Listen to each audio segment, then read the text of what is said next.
We gave you the tools. If I can We're done. do At this, another we're done. 17 No, we're done. Let me kiss my At ass. Mr. Mendoza, turn around. Anthony Mendoza. Yes, ma'am. And Mr. Mendoza was previously in court and entered pleas of true to counts 1 through 13 in a motion to revoke probation. Currently on probation for driving while intoxicated, third or more. That was a 6-year sentence that was probated for 6 years. I've received an updated pre-sentence report. Has everyone had an opportunity to review that report? Yes, Your Honor. Yes, Your Honor, we have. Are there any additions or corrections to that report? No, Your Honor. Not on the stage, Judge. All right, Mr. Parker, you may proceed. Well, a couple things I want to address. It's a situation I see quite a bit where he's ordered to have to scram and interlock. It's costing him $600 a month, and he's having to go to work, but yet he's not supposed to drive, and so he's driving with an invalid license, and then he's not able to work, and he can't afford to pay for the things he needs to do, such as the 12-step program, the GED program. All those things require money, and that's one of the big issues. But the things I'm concerned about is that it says that he went to the safety relapse program. I'm not sure exactly what happened, but he says he never went to the safety relapse program. I don't know if he was ordered to go and he didn't go, but I think he was in custody at the time, and I'm not sure how that happened. But he also says he's never tested positive for cocaine, which is alleged in here. It addresses an issue that he apparently had with one of the directors of the facility where he became combative. And this also, in turn, is tied to a scram device. He ended up developing a big sore on his ankle, so he would put his sock behind the scram device. And in this incident, he was frustrated, and he wanted to take his boot off to show the director the problem that he had. That's when they were saying that he was being disruptive. He has no other felonies, Judge, and he wants the opportunity to go back to he wants to complete his probation. He wants to do the safety relapse. I'd like to hear what they say and what happened with that, but I'm sure there's an explanation. And I think you'd also like to address the court, Judge. Well, let me first make sure I've got the timeline, because it appears that I see that safety he completed and then was placed on zero tolerance in the high-medium caseload. And after that, there was an issue where he was testing positive, again, for alcohol and cocaine, which I understand he denies the cocaine, but that's what this alleges. And in October of 2022, I'm assuming through an administrative hearing, was granted relapse safe-P. Yes, ma'am. There was a motion to revoke that was filed and came before the court, and he was ordered to go to relapse safe-P, and he absconded. And he never went to. So he wasn't in custody? No. Okay. And then, so we didn't see him again until August 11th of 2023 when he was arrested in Houston.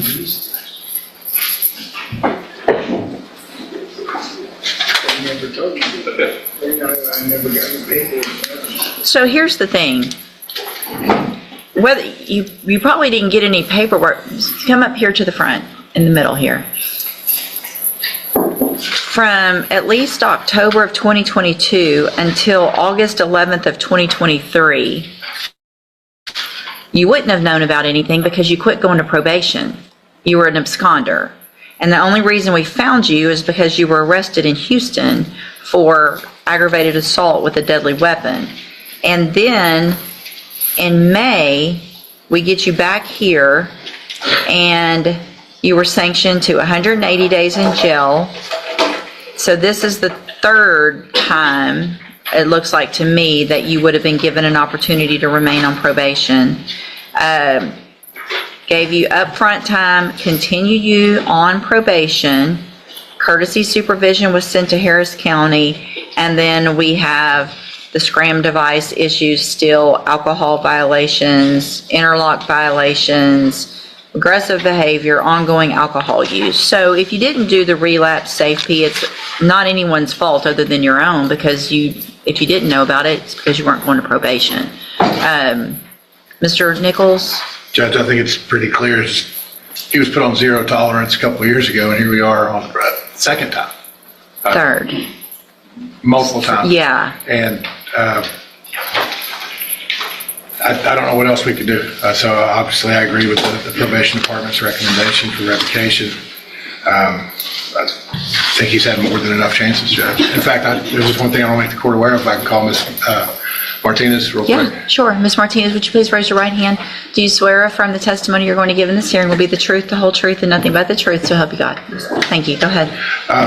Ms. Martinez, you were supervising, well, Mr. Mendoza was on Harris County supervision, correct? Yes, sir. And you were the Jefferson County officer responsible for monitoring, is that correct? Yes. And back in October, he started having these violations and the warrant was issued. Did you advise him to turn himself in? Yes. And what was his response to you? He had responded with an email that said, "Ha." That was his only reply to you. Did I ask you to print me out a copy of that? Yes. Showing you what I marked Stakes Exhibit 1 for purposes of this hearing. Is this a copy of the email with his reply to you? Yes. To the defense attorney, Your Honor. To the court, for purposes of this hearing, I offer Stakes Exhibit 1. It's admitted. And is that pretty consistent with his level of cooperation and attempts to probation while he's been supervised? Yes, sir. No other questions, Your Honor. All right, any questions? Just a couple. I want to clarify on the relapse program. You said y'all came to court on motion to revoke. Is that my understanding? Yes. And so the safety relapse was ordered by Judge West. Yes. And he was here. The defendant was here. Mr. Mendoza was here that time? Yes, sir. Well, wouldn't he have been taken into custody? Let me make sure, because I wasn't supervising. Okay. Okay. It looks like the hearing was completed over the phone. Okay, wait, he wasn't on here. It was over the phone with the supervisor at that time, due to him residing in Houston. He reported he had a lack of transportation to report back to the hearing at that time because he had tested positive for alcohol and cocaine. The supervisor had recommended complete relapse safety and issue a warrant for his arrest. So he wasn't made aware at that time that he was going to have a warrant and we were requesting relapse safety. I have no further questions of her, Judge. All right, anything I have no else? other questions for Ms. Your Honor. Martinez. Thank you, Ms. Martinez. I think he wanted to address the court, but we never did because Sure. we went to her. Go ahead. Would you like to tell the court? Do you want to tell the court? You're saying I went to safety twice. I never went. Nobody's saying you went to safety twice. We're saying you went to You're saying safety. I'm Hold on, absconding? don't, listen. I'm going to let you talk, but don't talk over me. We're saying that you went to safety and then that you were ordered to go to the safety relapse, but you never came and turned yourself in after that phone call where you were told that there was to be a warrant for your arrest. So no, you never went to safety relapse. Go ahead. She said I was supposed to turn myself in. That was after I did the 9 months where felony assault got dropped to a misdemeanor terrorist threat. Mm-hmm. So when I was here, y'all let me out.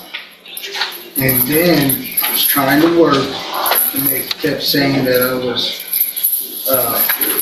messing with the scam device. Okay. So I was actually at work when she sent me a message to my phone. And I was trying to work and trying to pay, for the devices and stuff, since they were violating me for operating my truck without court permission. Mm-hmm. So that's when I just didn't turn myself in. Right. So did you respond? Is that email? That was Yes, what, ma'am. that's what you thought about all that? Yes, ma'am, I did actually say that. You thought that was funny? It's because I was agitated and I was taking lunch at work, and I was trying to This exchange seals the outcome. When the court confronts Mendoza about his dismissive email response and continued drinking, credibility collapses. Judges look for ownership and effort. What they hear instead is deflection. From here on, the court is no longer weighing options. It's preparing to impose consequences. Do things, trying to make money to take the classes, but with being on the scram device. Well, you had money to buy alcohol. You had, because you kept drinking, because you kept messing, I mean, Mr. Mendoza, you have been given so many opportunities on this probation, and I understand that those things are expensive. However, if you had at any time stopped testing positive and having blood alcohol readings that were positive on those things, then you could have eventually gotten off of those. I don't keep people on those for very long, but the reason we had to keep doing it for you is because you kept drinking. You kept messing up. And so you don't get to say, I kept messing up. I mean, seriously, you got the initial probation in 2021. You got you got SafeP, you got some upfront time because of the Harris County issue, didn't revoke you, haven't revoked you, 3 times haven't revoked you, and here we are with all of these violations. Through the TDCJ program, I was doing what I needed. The only time I had issues when I had the foot problem that I got from the halfway house. That's the only reason they said I absconded from the TDCJ program. Okay. I've actually done well through the program, through with the supervised division. The only time I messed up is when they stopped supervising me and made me go do these things by myself. Well, I mean, how old are you? How old are you? I'm 43. 43 years old. And I have no felonies on my record except for this. That doesn't mean anything. You have this felony. You have 6 years hanging over your head, and you've been given all the tools. You went to SafeP. You got the aftercare. At some point, you have to take those tools and do for yourself, and not come in and say, well, they made me do it for myself, so it's somebody else's fault that I kept drinking. We gave you the tools. If I can get We're done. At this, we're done. No, we're done. Mr. Mendoza, turn around. You can say whatever you want, but you're going to face me and you're going to get your sentence. And if at this time I could give you more, I would, I promise you, but I can't. So I'm going to find that you entered your pleas of true to counts 1 through 13 freely and voluntarily. Find those counts true. Find sufficient evidence to revoke your probation, and at this time revoke your probation. Sentence you to 6 years in the institutional division of the Texas Department of Corrections. You will receive credit on that sentence for any time that you've been in custody that the law gives you the right to receive. I'm going to hand you a certification of your right to appeal. This was not an agreement, so you do have some rights to appeal. Y'all need to sign that before you leave right now. You need to sign that you're getting a copy of it, and then we'll give you your copy, and then when you're done with that, you can go back with the bailiff.